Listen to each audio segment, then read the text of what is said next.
have influence and bring influence to bear on the civil government.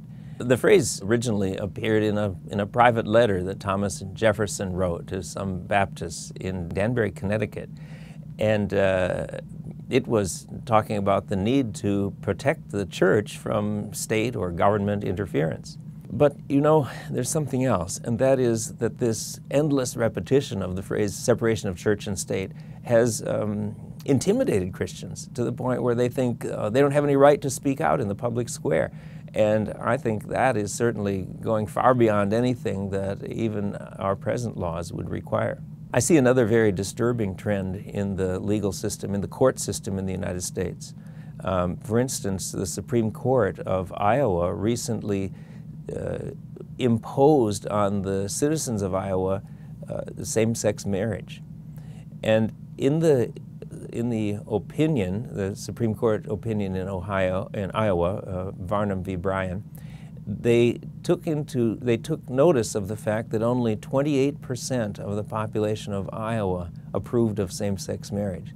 But they said that doesn't matter, because most of these people that oppose same-sex marriage do so because they hold traditional religious beliefs. Well, we can't pay any attention to that because it would be a wrongful violation of separation of church and state. Well, that's a dreadful mistake in reasoning. It's failing to distinguish the basis for advocating a law from the content of the law itself. Marriage is not a religion, and having a view of marriage is not imposing a religion on people. Religion is whether you're a Baptist or a Catholic or a Presbyterian or a Jewish or Hindu or Buddhist. That's religion. But marriage is being married, and having a standard for marriage is not religion. There are religious bases for many, many laws that we have. Most laws have, or most religions have principles that say that murder is wrong, and we have laws against murder.